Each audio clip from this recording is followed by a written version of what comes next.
is clubbing and it's What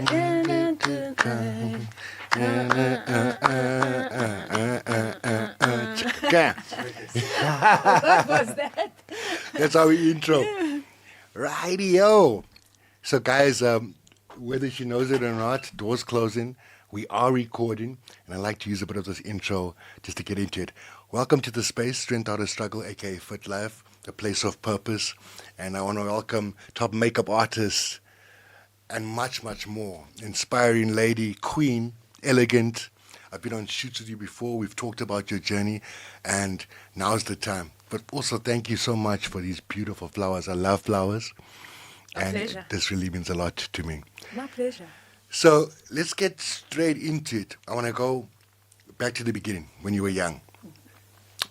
What is the childhood like? Where do you come from? Give us a background. What a beautiful childhood, Yeah. living in a small town called Oudtshoorn.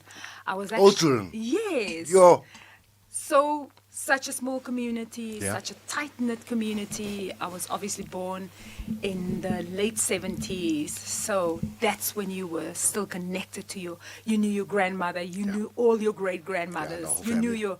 the whole family. So I was brought up by my great-grandmother because my parents were very young. Yes. As a soul, I chose the best parents that till today Yeah. I speak to them thrice a day on the video. Wow. Not a day go by where I don't talk to them on the video. Mm-hmm. And they are really supportive and just being there for me and showing up for me the way parents should. Yeah. But what happened was my mom was 16 and a half, 17 when she got me, and they had moved to Cape Town. Mm-hmm. So my parents thought it was the best idea to let me be nurtured by my great-grandmother.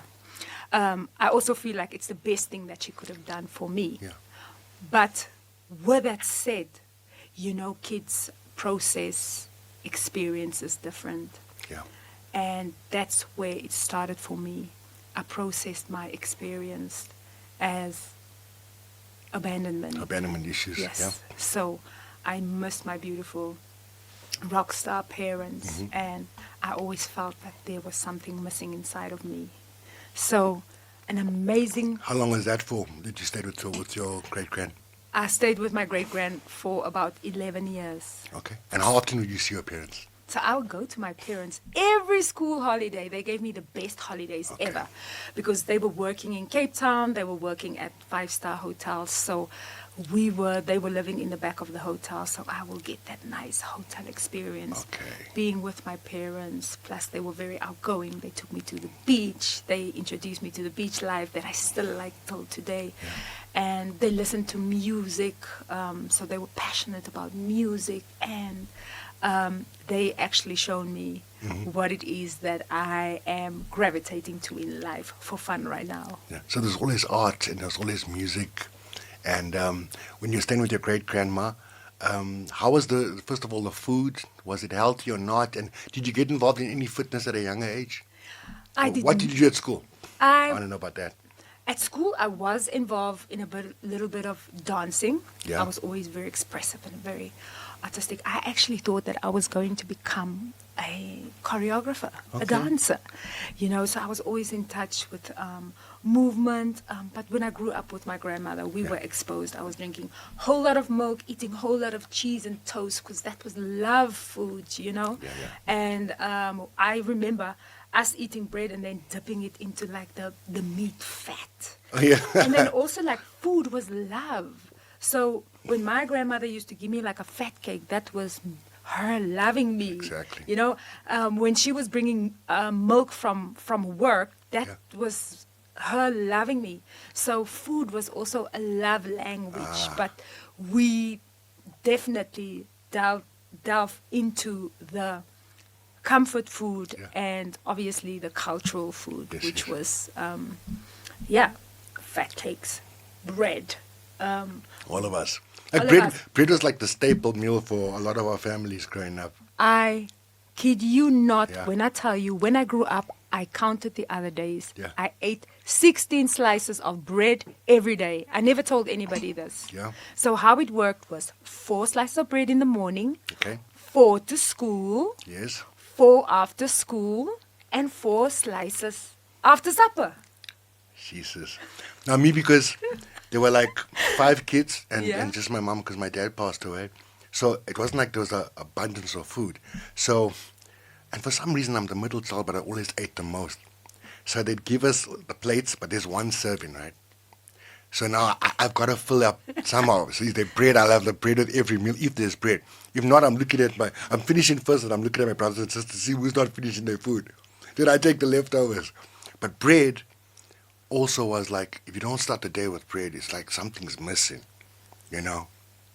So let's talk about now the fitness element and exercise at a young age. Was it prevalent or not? So I used to And which school did you go to? Let's give them a shout out. So I went to Sacred Heart Primary School in Oudtshoorn. Oudtshoorn in the house. Oudtshoorn in the building. CG in the building. Yeah. And That's a convent school. it's a Catholic Yes, faith. because I also went to Catholic convent school. I was Yes. going to be a priest.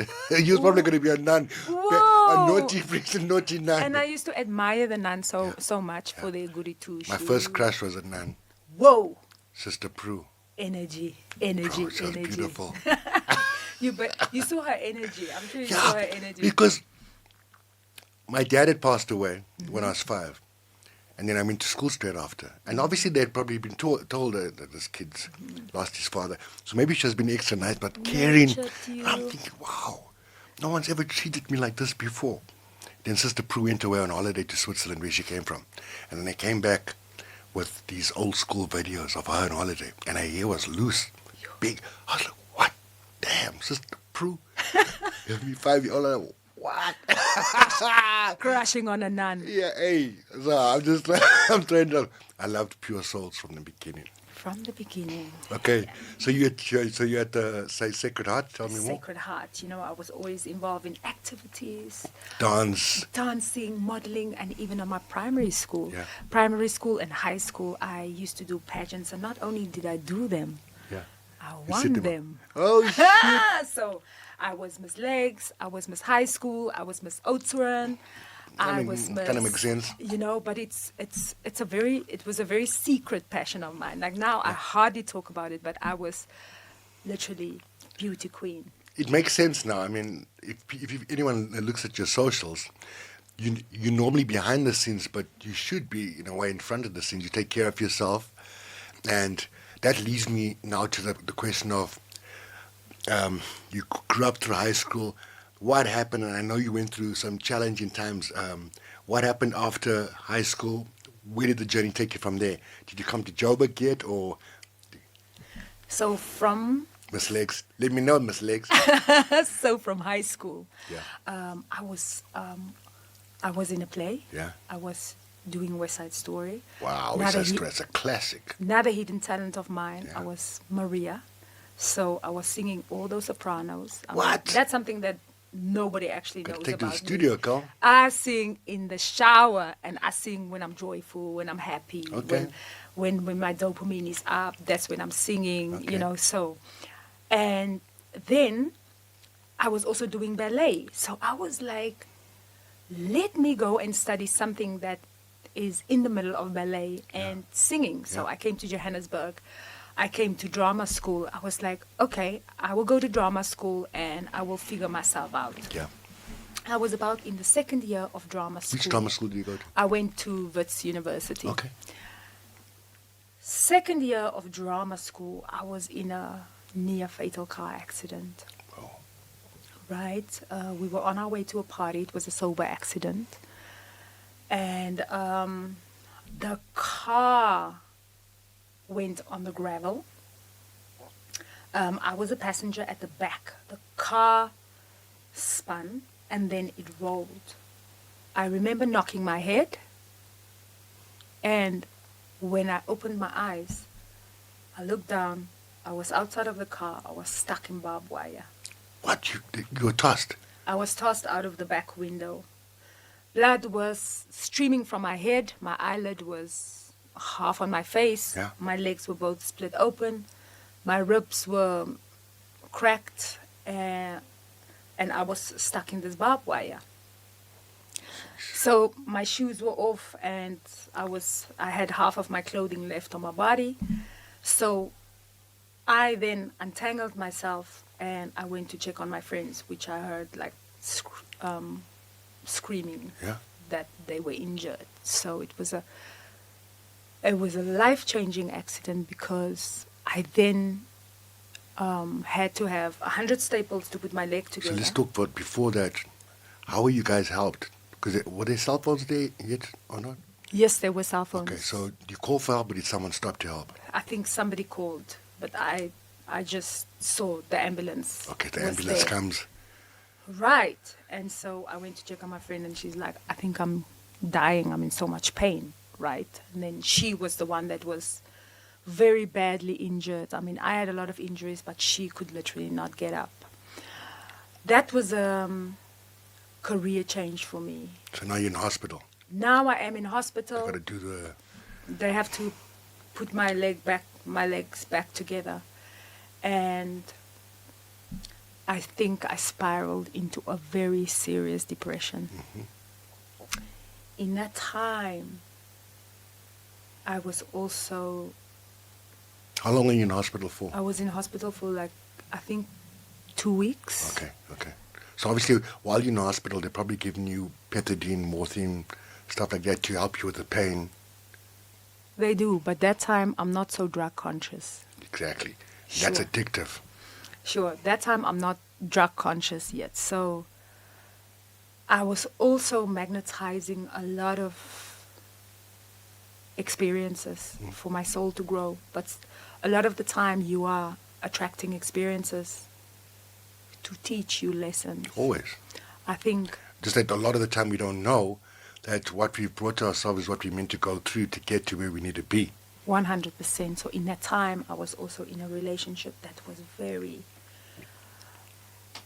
was not good for me. It was always testing my attachment. I think one of my purposes, my soul correction, is to be less attached and more connected. So I was in a challenging relationship at that time, and then my physical body, which was always very strong. And important to you as well. Now that's broken down. Now the insecurities pop up, right? Broken down. So I just spiraled into an extremely deep depression. In my time of healing, I left school completely. Yeah. I started working, but I was still in this relationship because, of course, I couldn't detach. But of course, now let's talk about the healing. The healing must have taken a few months, right? That healing How long did it take? Took about 2 years for me just to be able And so you're in to a relationship while your body's healing, while you come to grips with this limited functionality. Yeah, and Yeah. also a big loss for me was leaving university, because that's a big thing for me. I've never failed in that way, so that was my first non-accomplishment. Yeah. Right, so it was very tough for me. I started working, and I went back to school. I went to makeup school, but I still suffered from a deep depression. In this time, I'm dealing with this relationship, I'm dealing with myself. It's not the things that's happening outside of us, it's what's happening inside of us. And at that point, it was so difficult for me to raise my frequency, to make different choices, to stop my own self-destruction and my own patterns. Yeah. I didn't have the strength to do it. It was at the same time when I started going out, I met new friends, and I was always a homebody. I'm a typical Cancerian, but When's your birthday? a week from today, I will be 47 years old. And that's what day? The 8th of July. I'm 17 July. Woo-hoo, Also, two Cancerians. Two Cancerians. Okay. So, Beautiful for 47, amazing. 47. God bless. Yeah. Thank you. So in that time, my boyfriend at the time wasn't coming home, and even though I was a homebody, I was like, I'm just going to also be outside, Yeah. right? Because I couldn't cope anymore. I didn't have tools. I didn't have tools to cope. I didn't have tools to evolve, and I also chose to go out. So in that time, I went out with this cousin of mine, and I took an outfit for her, and I was like, because the stylist in me never sleeps. I was like, you're going to wear this, and I'm going to wear this. And she's like, if I'm going to wear this outfit, you got to do something. I was like, sure, what is it? And she's like, pop a pill of ecstasy. And I was like, okay. And do you remember the tablet? I remember the first time I took an ecstasy. It was a pink Cadillac. I don't remember the tablet, but I remember her giving me a half. Yo. Hey! My cousin was sitting there with a blunt. I was like, yo, my cousin is so cool. She's so relaxed, It And kicks in and I took the tablet, and mind you, I never drank. I think I drank like once before, but never drank, never smoked you've before. never been high before. So for me, to be high was the floating. most beautiful experience ever. It was my first contact with being so in tune, so outside of my body. So It was free. So free. It was, at that moment, I was feeling that I was connected to myself. Where in real life, you're actually disconnected to yourself. Yeah. But at that moment, I was like, wow. I remember that night in the club, everything looked so beautiful. The colors. The colors were so beautiful. My cousin was so happy. She was so happy to be outside with me. I was so happy to be with her. She was like the most beautiful thing ever. And you start bonding like you're the most important person. Like you're the most amazing cousin. Look at Yes. how beautiful you are. You're I- amazing. And I always say it's like you now even friends with your enemies. Yeah, it's like- You're hugging your enemies. well, you know that ecstasy was first invented as a marriage counseling tool to bring couples together. I believe that. Do you know? So, as we're walking in the club, people were like, hi, Merlene. Hi. Cindy, they said to my cousin just looked at me. My cousin said, I'm Merlene's cousin. I cannot believe this. I'm Merlene's cousin. So, as my cousin and I are buzzing, we're going into the bathroom, we're doing back rubs. Makeup. We're rubbing each other's backs. We're feeling this energy of this ecstasy pill, and people will open the bathroom door. What are you guys doing there for so long? We'll open the bathroom door. We'll say, we're massaging each other. It was just, and it was the first time that I had a sense of feeling rest. But I just want everybody to know There's another side to that. that is a false rest. Exactly. That is an escape.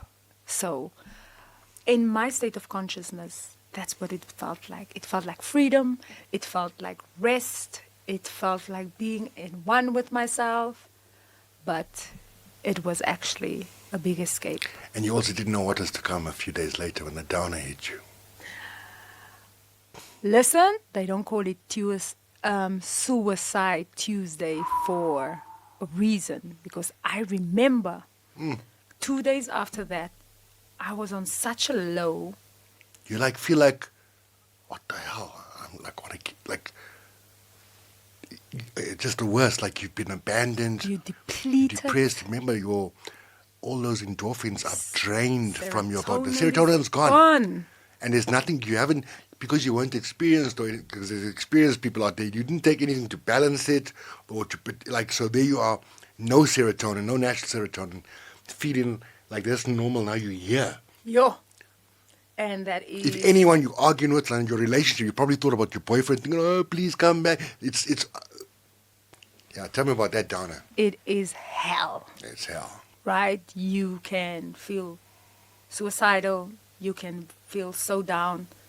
You just feel like you are in the worst state of consciousness. So everything is just low vibration, dark. The experience is is bigger than what it really is. Your problems is actually bigger than what it is. Because it's not joy and peace from the source. It's a plastic high. So on that moment, pause camera, just guys out there, kids out there. You may try a lot of different things, but just do your homework before. We've been down this journey, and it's like for a lot of people, there's no coming back from this.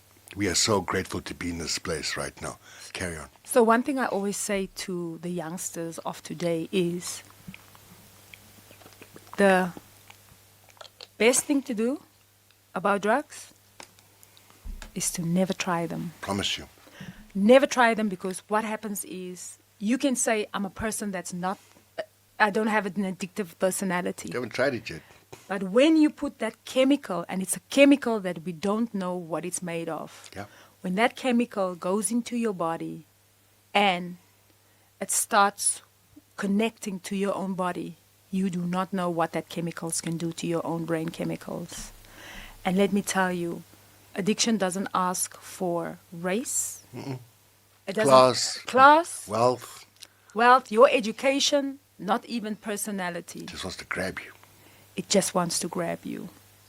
So that first week, you have that moment of down. And normally what starts to happen is, come Wednesday, Thursday, you start getting excited for, I wonder what it'd be like to go for another round. So what is your journey after that? After that, the same people I was with. And can I just tell you, it was the most beautiful, good-looking,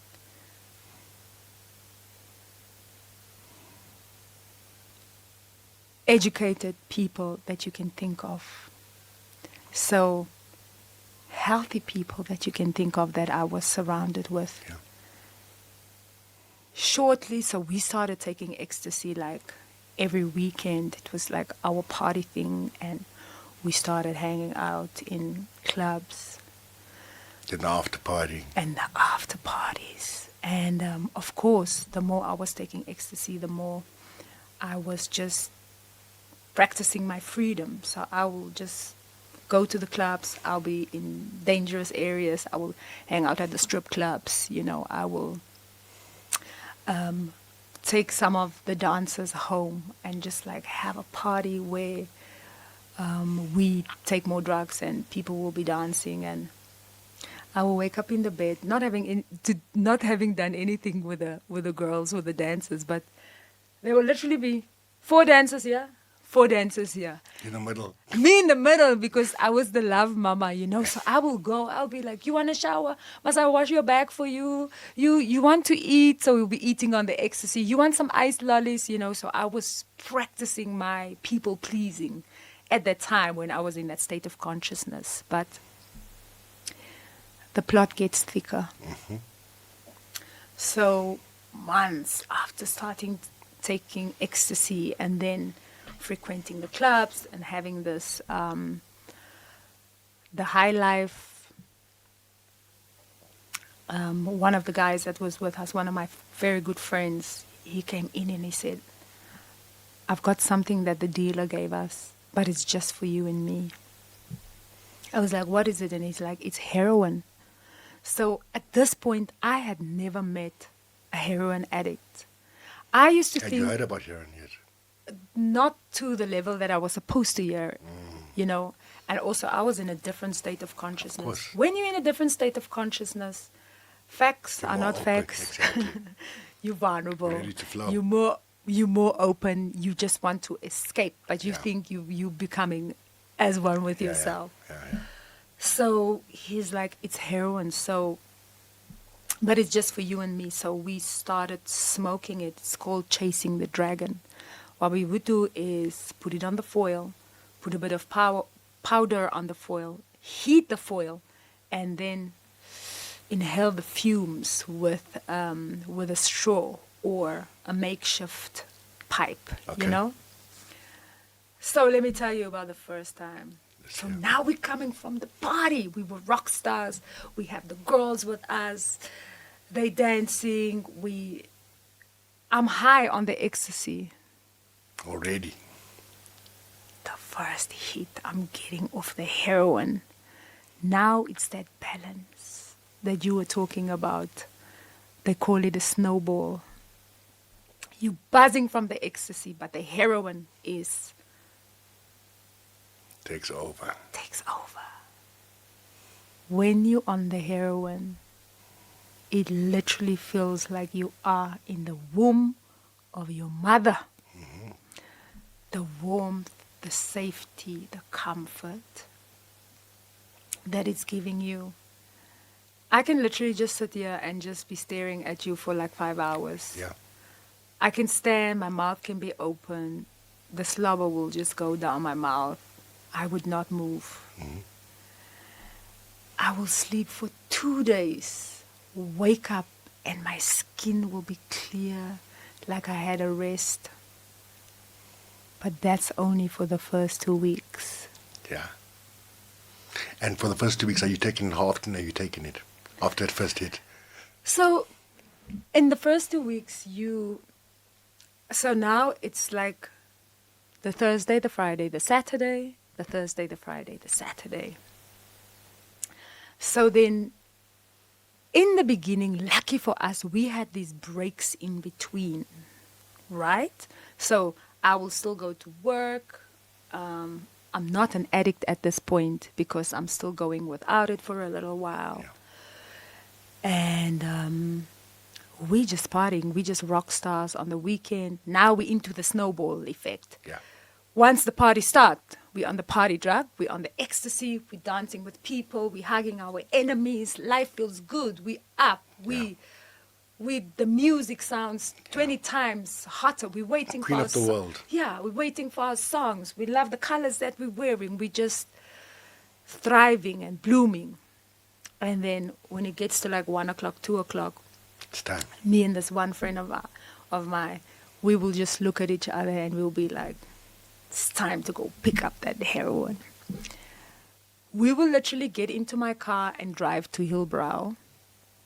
And I always say, who was supposed to tell me that that was dangerous? Because that at that point in time, I was fearless. But that just shows you the different times in our lives when we have different Awareness and consciousness. I mean, at that point, state of you're in a consciousness. different frequency. Yes. And we think that, like right now, Ecstasy is eliminating the fear. Yeah. Because you're in love. for me, driving even past Hillbrow now, never. There were some nights that we would drive to Hillbrow 4 times, you know, just to go and pick up something, to go pick up more, Yeah. you know. So we will drive to Hillbrow and then we'll stop at the certain garage, call for the dealer, wait there, me in my club dress, just standing outside there, taking the stuff like rock stars and then driving back. So we were living like that for about 6 months, you know. And then Monday, I'm just at work like nothing happened.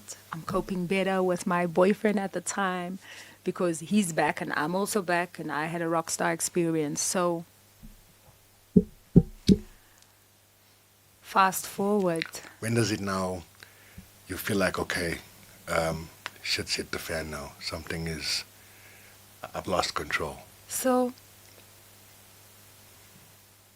all of us parted ways.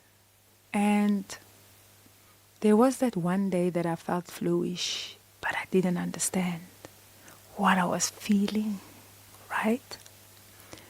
But after I started getting more experienced in it, did I realize that that time I was in a bit of heroin withdrawal, but I was not conscious of it. So You thought I'm just a bit run down from the weekend or from the week. months passed, a few months passed. Now we are all going our separate ways. I've disconnected a bit from my cousin, because they started going out a lot, and I'm like, I have to focus on work. I get a call to say that my cousin has passed away in an accident, and I have to go and identify the body. I see that my cousin has passed away with a friend of mine that I introduced her to. The same guy, the same person. A different lady that I introduced her to. Oh, shoot. And 2 weeks before they passed away, they came to me. They said,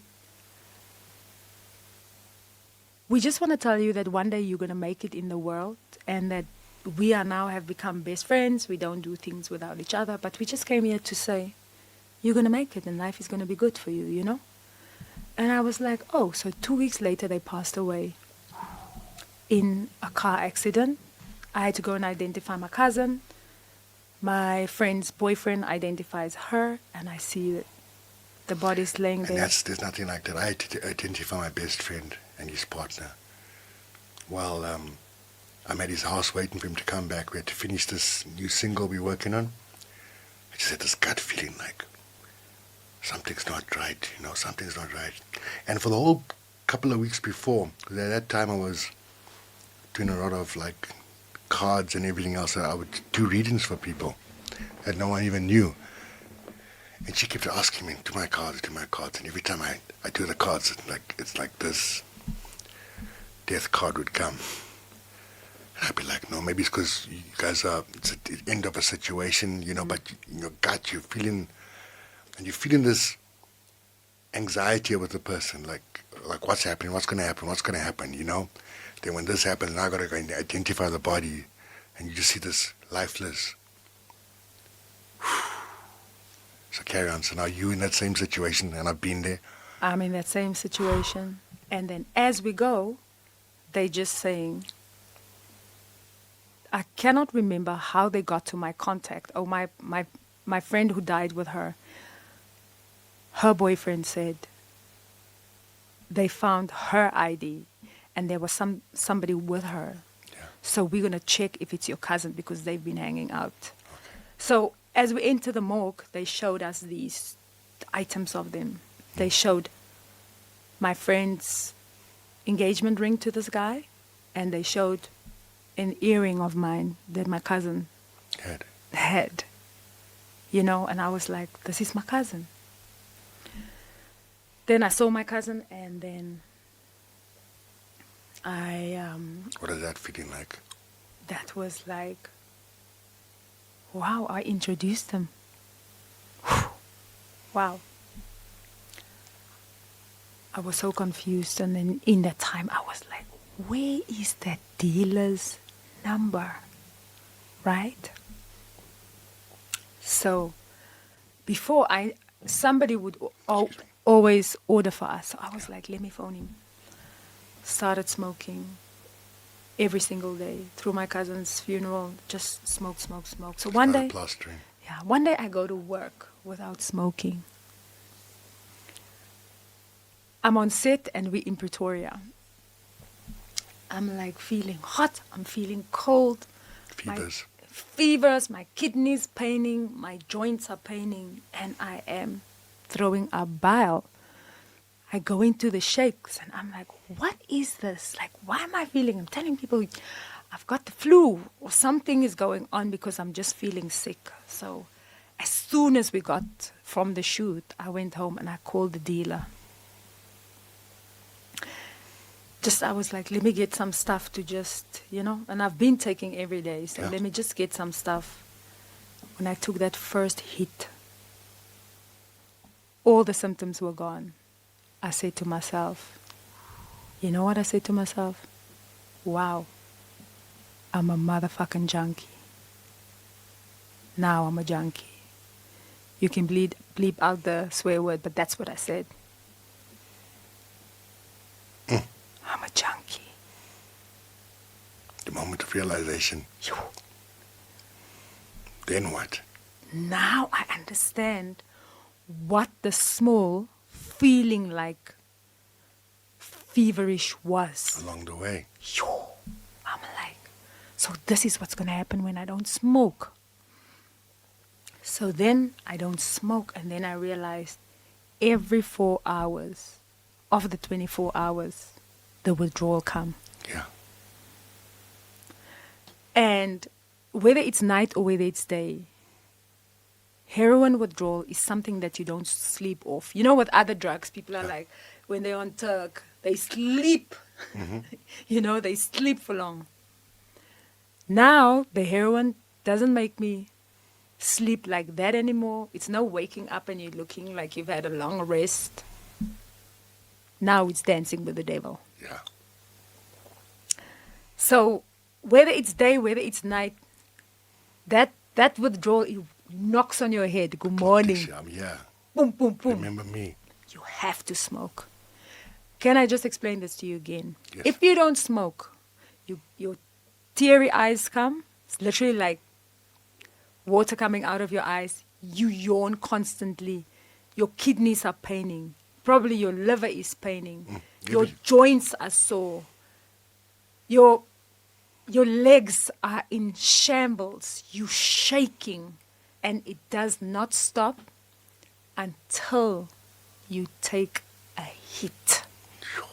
So it is every day. It doesn't matter whether it's Sunday. It doesn't matter whether it's in the middle of the night. Yeah.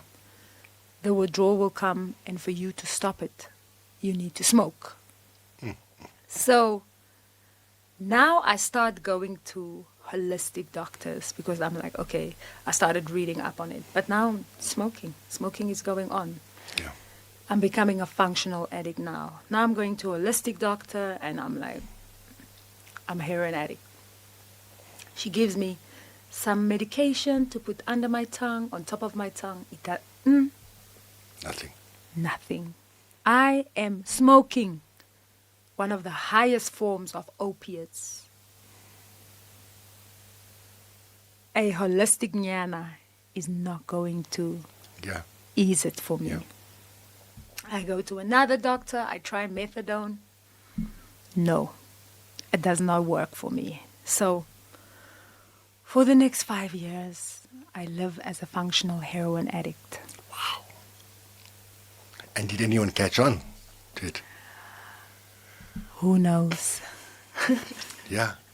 Who knows? But what had happened was my lifestyle slowly deteriorated. And it's all surrounded around that.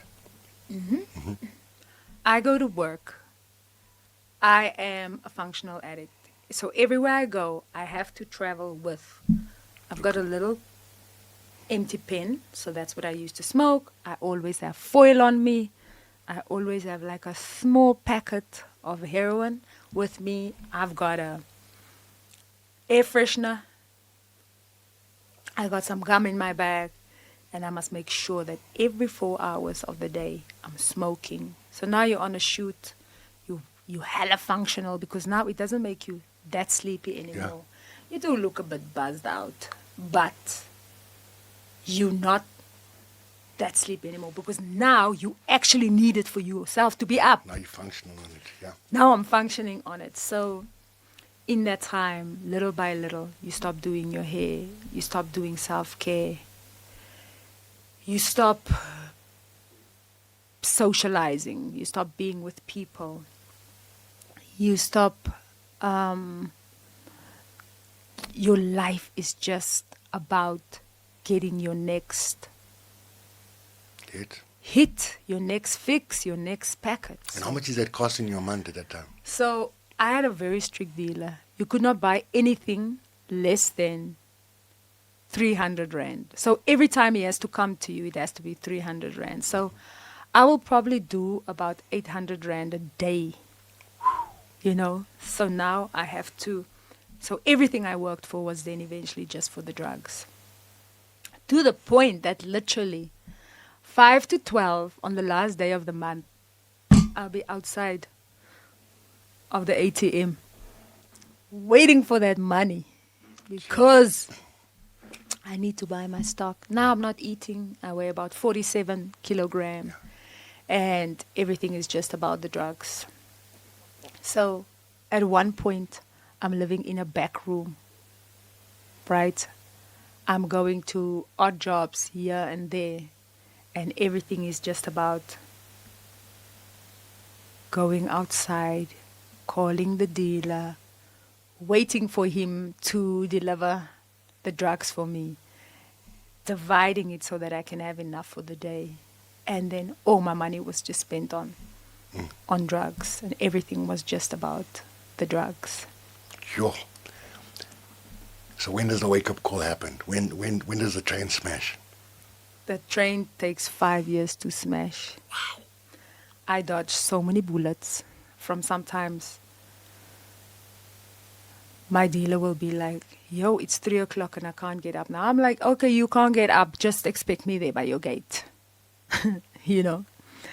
So I'll be like in my gown, barefoot, driving. No fear. Sometimes with heavy withdrawal, just puking out of The car. the car. You know, just puking, still having puke on you. Yeah. Moving in your pajamas and then just calling him and say, I'm at your back gate and if you don't come, I will scream your name. You know, force him to give me, like to come out and just serve me the drugs. I mean, terrible experience. The dealer came to my place and I saw him getting off the taxi. And then when he got to me, I was already in withdrawal. I was sitting with a bucket and puking bile, you know, being cold. And then he said, damn, I just dropped your drugs somewhere there on Louis Botha where I got off the taxi. So I have to go back and fetch you another batch of drugs. So I was like, okay, fine. I waited for him to go. I took a scoop. I was in my fur coat and my tracksuit pants. I went there to Louis Botha Avenue. I started sweeping. To see if you could find. Looking for that drugs. People are walking past me. What are you looking for? I'm like, I'm looking for my gold chain with a cross that I dropped here. Sweeping. A scoop and a little brush. Until I found it. When I found it, I went home. I quickly smoked a hit. And when it came, pretended like I didn't pick it up. But that's how dark it got.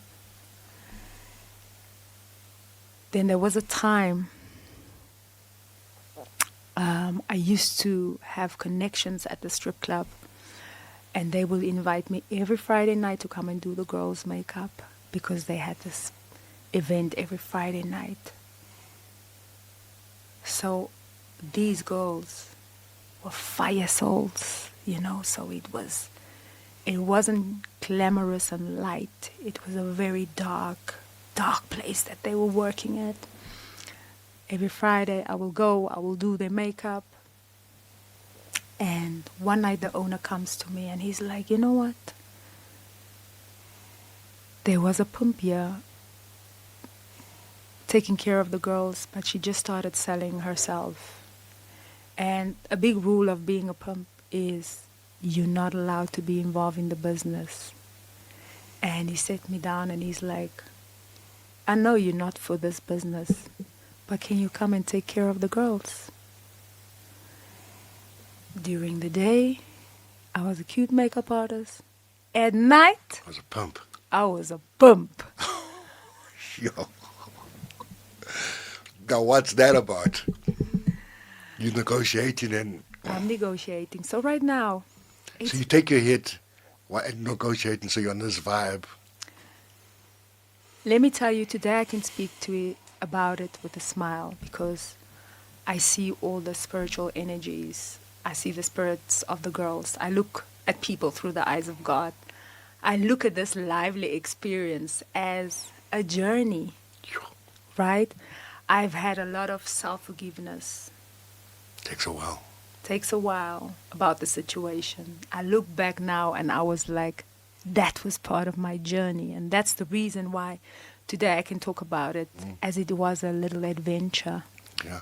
It was a very tough time at the moment. But now I see it as my journey. So my job was, and it was so fitting for my personality because I was a nurturer, you know. I would make, guy comes in to the door and it will be me who he sees and I will be like, good evening. You're the host. Would you like some tits or ass? You can have a private dance. You can have a blowjob. You can have a full house. Are there any of the ladies that you like? I can connect you. These girls were wild souls, so most of them heavily addicted to cocaine. There was no heroin in the club, and the owner, he knew I was on heroin, and he used to tell me, my child,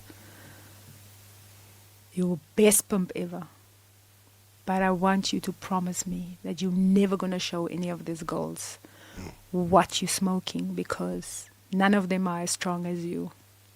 They will never survive it. So he's like, I wish you can tell me who your dealer is so that I can kill him.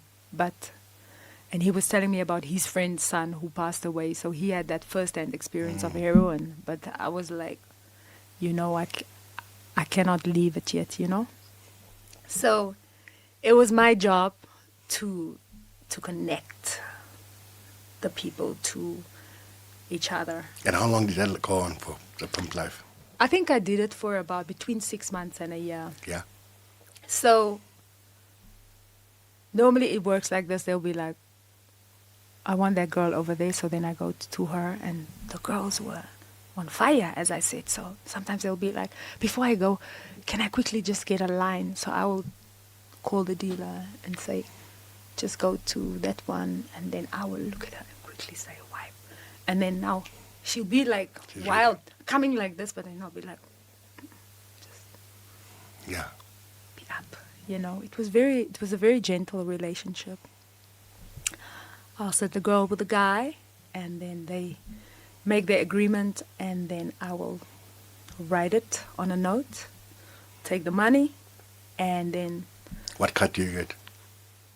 I just would get a salary, a weekly salary. So, yeah. You're the facilitator. Yes. So then, what would happen is I will make sure that they go together and she's safe. So, many stories happened in the club. Like sometimes the girl will be handled a bit too hard sexually, and I will just hear her call my name, Merlene, and I will literally go to the room where she is in, and the guy, they will still be busy having sexual relation, and then I have to be like, sir, go easy, without him losing his erection, because I know it's the business, So I will tap her on the shoulder or just show her that I'm there, and then I'll show him, like, just be easy on her, So... and you can make a movie of your life so far. Of course. So, and then just caring for the girls, because sometimes what would happen is they will be depleted. I mean, sexual activity depletes your soul, and that's what I could see. And then also they were on the drugs. So sometimes a girl will come and I'll be like, come, I'm going to buy you a box of mahau. Give them mahau. I will just give them a rehydrate. And sometimes I'll be like, yo, you're not smelling good. Let's get you something for thrush or, so that was basically my job. It was, and then also to, just to make sure the girls are safe and just care for them. So now at what stage in this game do you get to the point where it's like it's enough and you decide, I can't do this anymore? I was living a total double life, because sometimes from the strip club I will just go to a shoot, right? And I'll just be so tired, and I could feel like I'm spiritually exhausted as well. And also in the club, I had two personalities. No one thought I drank or smoked, but so what I will do is I'll go to the toilet when it's time for my hit, and I will literally, a girl will smoke crack in the next bathroom, and I'll be like, Chomi, give me your lighter, right? She'll give me a lighter. I will light my heroin. No one will ever think I'm on drugs. Jeez. So I will walk out of there, and I always used to carry this big bag, because I will carry the whole night's money in my bag without loading it off. I don't know how I got through it. I don't know how I wasn't robbed, but all the money was just in this big bag, and I used to just walk with that bag with the girls' money in it. And so there was a lot of things I saw. I saw human relations in the club. You know, I saw women that were selling their souls. I mean, I saw sex used as an exchange. I saw once, I saw a guy in the club, and then a few weeks later, I was doing his wife's makeup for her wedding once. And he sees you and you're just like, oh, pleased to meet you. No, he just stay away from him, you know. So there are people that I sometimes just run into From back in the day. But you just see them through the eyes of God, and there's none of us don't have sin, you know. So you can't judge. That's what I'm saying. If you've had any form of addiction, you'd be driving and seeing someone going to stuff where street corners are not, and your thought is not like, sis, you're like, thank God I'm okay right now. Thank God, like I've got the strength to be driving or going somewhere. It's a whole different perspective. Whole different perspective. You know. Even in life for me right now, I've gone back. The more I'm healing, the more I've got the deep compassion for the guys on the street now. Let's talk about that, because now we know you're in a place of healing. Let's talk about the day you decided, okay, that's it, and you started changing. Because I know since then you started getting involved in fitness and health, and I had a conversation with you more than 10 years ago where you told me about this journey, and I never knew, like, I still didn't know half as you've told me today, but you told me and I was like, wow. And there was no judgment, but you didn't know what I'd been through either. So what happened? So what had happened was 6 months pimping. 6 months pumping, you know, just 5 years doing chasing the dragon. Chasing the dragon. And that's another thing about cycles. Because as I started healing, I'm like, wow, my cycles are so long. But it's just part of processing. We all have different processes. Some of us are just late bloomers in some areas. Some of us are just going back to our cycles. Yeah. We might not be addicted to drugs, but be addicted some addiction to other things. It's all some form of addiction. So did you have to go to rehab?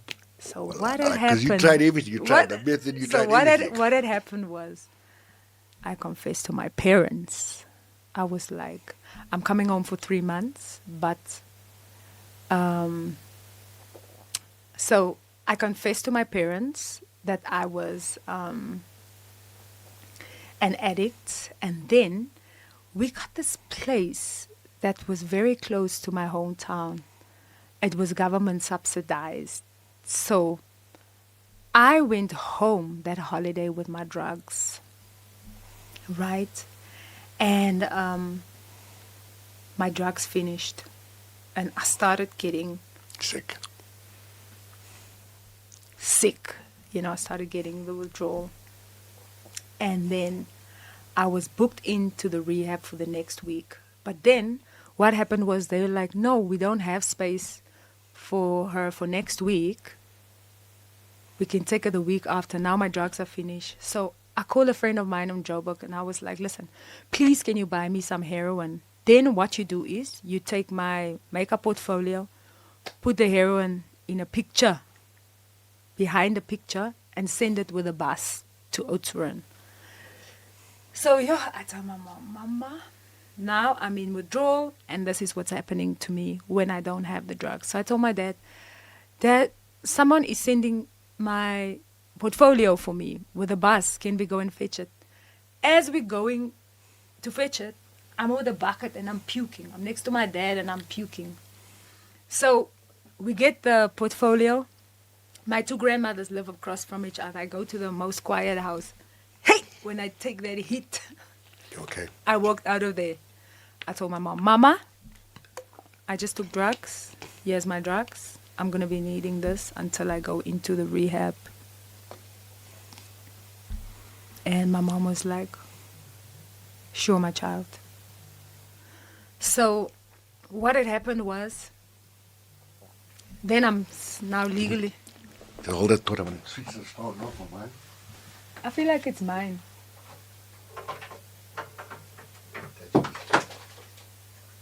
Yeah, cheers. Who is it? I just always check It's who okay. it is. Just keeping it real on the show. Yo, guys, as you can see, we're keeping this real. This is gripping stuff. So, So now, you tell your mom, and this must have been freeing as well, to be like, listen, I'm on this stuff, but I've got to take this, otherwise this continues until I get into rehab. What is your mom? Your mom takes it, and what does she say? I said, just keep it for me. And she's like, I understand, right? So, the day of the rehab, all I told myself is, once I'm in here, I'm going to be good. Yeah. So, smoked my last hit at the garage just before I hit rehab. I get to rehab. They ask me, so how long have you been in hospital? Did you get detox? I'm like, no, I was not detoxed. I just smoked a hit. They like, ma'am, everybody that comes here, they have been detoxed, at least for 2 weeks in a hospital. This is not a medical facility. This is a treatment center. So if you're going to come in here, you're going to cold turkey. I'm like, listen, I'm from Joburg. There's no way for me to turn back. Yeah. I have to be inside here. Also, when they walked me through to the space that I was going to be in, the patients there were like, because they had already been there. There's some that's been there for like 2 weeks. They were already, sister, my legs are hurting. So they were still hurting. So they said, the one said, you high. You fucking high. Because no one is coming there without being detoxed. Exactly. They're like, you never gonna make it. You see that wall? You'll be there tonight jumping that wall. And I just walked in. I was like, I'm just gonna do this. So for 2 weeks in the rehab. So the rehab program was very simple. It was government subsidized. Yeah. No luxuries, but if you wanted to be there, that's where you were going to be, and it was so beautiful for me. So you go cold turkey. I go cold turkey. I mean, talk to me about when the drugs were off. 11 o'clock the evening. I just get this. So it comes on slowly. Nose starts dripping. The pain starts coming. I sit in a bath, I sit in a bath just to heat up, and nobody can help you because it's not that type of facility, right? So my stomach started running. I'm puking bile, so I cannot be in the program yet. I just have to be, they call it a biltong room, where you're drying out. So everyone, their first week, they're in the biltong room. Yo. So even though they were detoxed, they still in the pain. Now I'm coming fresh. I'm just in the bathroom. I'm throwing up. And inside the rehab, I actually start smoking cigarettes because I'm like, just give me like a cigarette. Something. Yeah, so I'm in the bathroom with a cigarette, and one of the nurses came and she's like, are you crazy smoking in the bathroom, cigarettes? So I was just like trying to relieve. I was just laying there. That was my dark night of the soul. I said, God, you can take me. You can take me now. It's okay. It's okay. You can just take me. And Anything rather than this. And I said, let me just surrender to the pain. And I remember just laying on a bed, always with a bucket next to me, just puking and just laying. My body starts shaking. I feel like I'm going into convulsion. Mm-hmm. I remember there was one of the girls there, cheeky Cape Town girl, and she's like, she was also coming off heroin. But who told you to take heroin? And she's also a recovering addict, so there was a lot of stuff just happening around me. And it was like dancing with the devil. It was like, I was like, and the one thing about the withdrawal is it doesn't stop. It's continual, it doesn't stop. It just. How long is it like that? So for me, I think I was throwing up for me, it was like a week of throwing up and intense fevers and shakes. And then after that, I could walk. But it was like because the muscles are sore as well. I was walking for 3 weeks with my bucket. It took me long, because now when I'm asking people, how long were you withdrawing? They normally say 4 days a week, but I took long. I was just But you also on 5 days on the staff. 5 5 years. years, sorry, 5 Yeah. years. So I would just walk. Then I started going to, because I loved the program. They taught us to write our Tell us. CVs. I still have my jewelry that I made there. Okay, so they gave you stuff to We were distract doing an yourself art with. class. We go to church in the morning. Then they show us a video of a kid that's being born an addict, Then they teach us to write a letter when you're applying for a job. So it was a very good environment. They took us to the pumpkin patch, and we had to clean like the pumpkin patch. For me, it was very gentle. Yeah. And I remember I had the old man there. He still said to me, "Don't touch the sand. Rather, let me give you the water bucket, and you go fetch water for us, because I want you to be like a queen." Don't want you. I don't know what he saw, but and then when I was in the rehab, I started running. I started like running in the rehab. And I was in the rehab for six weeks, and then I came out, and then 2 weeks later I told my mom, I'm coming back to Joburg. And my mom was like, I'm so torn. But she was like, just go back to Joburg. And I told myself, when I'm in Joburg, I'm just going to integrate. And let me tell you something. When you come out of rehab or out of drugs, it's the most difficult time of your life, because now you're clean, but everything that you try is just wanting you to go back. Yeah. And I just refused. I moved away from who I was with, who was smoking with me.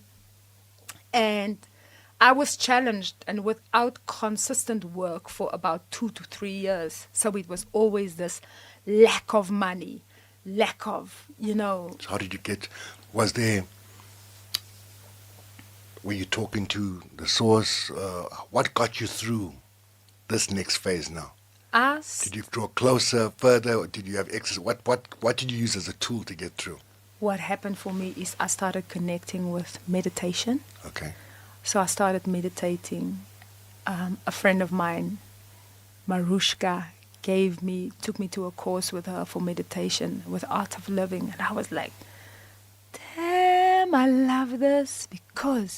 And what was so powerful was, because I was high, I could tap into being high on life. So I knew. Breathwork, consciousness. Yeah, I knew that sweet spot of like, now I'm buzzing, So from having that high experience, I knew that now I am. And this was from a different state of consciousness. Exactly. So I started doing meditations. I started going on a course where I was silent for 4 days. And I started saying to myself that this is the way. I slowly started getting back into work. Started working as a makeup artist. Evolved to working as head of department for all the big shows. But as much as I was successful there were still some issues that I was dealing with. Because dealing you with. probably found that all the stuff you were doing before was plastering and just delaying you facing the truth. Now here you are sober, and sobriety, like, you got to face shit. Sobriety is the beginning. Yeah. It's not the end, because now you're like, I've achieved, I'm sober, but it is just the beginning of your journey. Just step by step, not even day by day or hour. And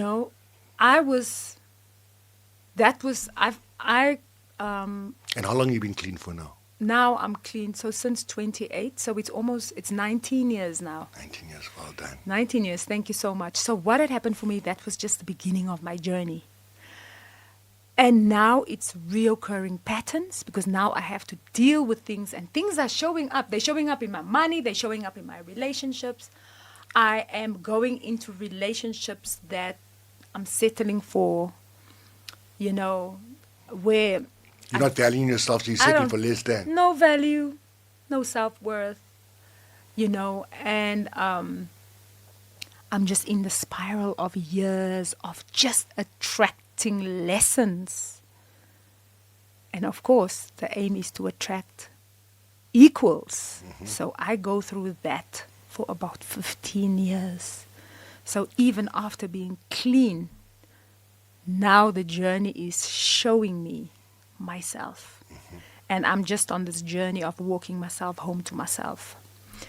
I got involved in meditation. I started investigating myself as a spirit. I started learning about the spirit, how I came here pure, how everything that happened in my life was for me to just soul correct. You know, I started understanding my own patterns, and I started saying no to what was not good for my spiritual evolution, and I started saying yes to what was good for my spiritual Even though evolution. sometimes it would have been hard to, but you just knew Very hard. one has to make that decision. And even after being clean for 19 years, there are still some. Oh, it's always going to chase you. Yeah, It's- that I'm still dealing with, you know. But I'm always saying, for me right now, it's just about polishing my magnet. Just about polishing my magnet so that I can attract better. And the one thing that I've done is I do not blame anybody for anything I'm going through. Yeah. A lot of Accountability. and a lot of self-responsibility. So I'm always like, this is happening for me. It's not happening to me. And then if I'm in a situation where I'm like, this is a bad space I'm in, and I'm like, what in me caused me to attract this situation? And what lesson is there for me to learn? And what is the lesson? Yeah. And I've done a lot of healing. I think my purpose is to heal by example. Healing by example, I feel like... You are the testimony. It's just like each step you take in this strength and sobriety, that is in itself inspiration and teaching. Yeah. It's about you just holding on to it step by step, you know. And when it's by example, is people actually see you. You don't heal them, but they heal themselves. They raise their frequency by seeing you, and they're healing themselves. And there is a point of reference for them that you can never be too bad, that you can heal, that we all came here to journey. Yeah. And it gives you that empathy and compassion. When someone's going through stuff, you're like, all you need to be like, is I know what you're going through. I've been there. I got you. You know, and somehow those words mean more because you yourself are scarred. And you're like, I'm broken too. We're all broken, but we can heal together. Yeah. Yeah, and then I always say what I want for my life is to walk in more healing, so that I don't traumatize other people, you know, because that's a good place to be at when you're not projecting anymore, and you're just a free person. I want to ask you quickly, because we could go on for hours and hours, how long in that journey, you said so like 19 years clean, when did this fitness bug bite you? Because I know you've been doing it for at least 10 years consistently. Yeah. 10, 12 years. It's that time now. Yeah. So I am like, now I'm living on my own. I'm starting to have my independence at 36 that time. That time I was 36. And I was like, I've been eating Nando's every single night. If they're going to tell me that there is a bug in the chicken, then I'm also going to have that bug. Let me think about trying eating vegan. Only plants and no animals. So as I made that decision, I was like, I'm going to go to the gym. I'm going to work out my body. I'm just so happy to have this vessel that I feel like I've messed up, but I still have all of it. Let me go and train my body. Yeah. I go into the gym. When that natural endorphins hit you, it's over.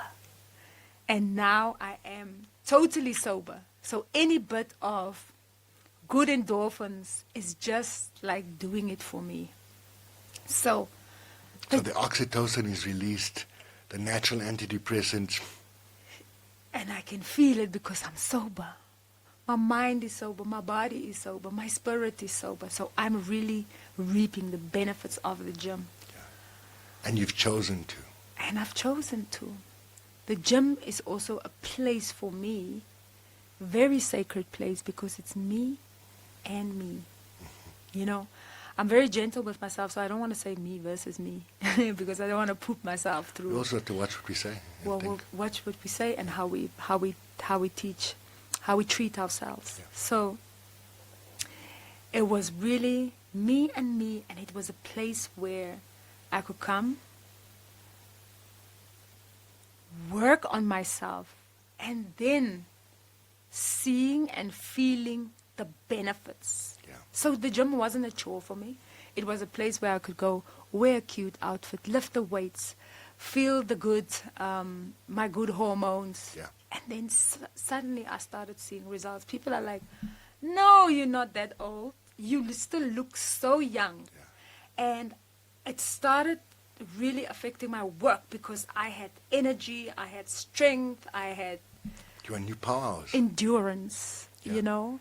So it really helped me in my work as well, because I could endure working a long night, running up and down. Someone say, because at work I'm really a people pleaser, right? Can you just go and fetch? Yeah, I'll go and fetch it for you. And I'm running fast. And But I'm also, while you're doing those chores, you know that in itself is taking you away from the addiction. 100%. Any minute being functional, doing something, plastering that time it's another form of addiction, but it's a healthy addiction. Very, very, very healthy. And it's something that's like, what I love about fitness is I actually understand myself. I have the power over myself. I can get stronger even though I'm older. Yeah. There's a place for me to get stronger. Yes. There's a place for me to go and test my strength. Yeah. It's just, the gym is just such exercise, even if you're doing it at home. Yeah. It's such an amazing aspect of my life. So in that moment, it's like we've come to the point where we need to start closing down. So we know now that you've really claimed this new lifestyle. To anybody out there that's going through something similar to what you've gone through, what do you have to say to them? I would say to them, go back to the basics. You know, just go back to the basics. And when you're in a very dark time, just understand that you are journeying. Every problem has a solution.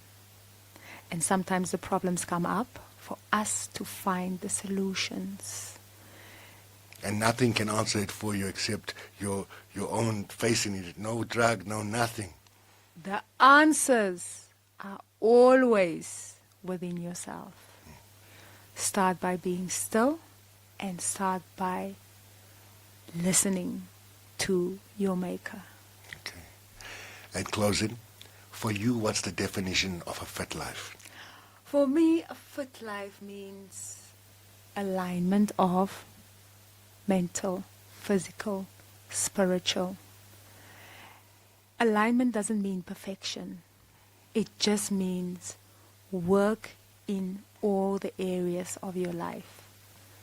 And you will be a complete person, because to move in the world, to show up as a complete person gives so much light to everybody that is having the experience of your presence. I'm so glad that you came. I appreciate you. God bless you. May you continue to shine. Guys out there, thank you for joining us for this really in-depth journey of Strength Out of Struggle Fit Life. Keep reaching for the stars. Self-love. Try stay no to drugs. The benefits in health and wellness are just so much better. But we pray for your strength, and you will succeed because you're not alone. God bless and goodbye.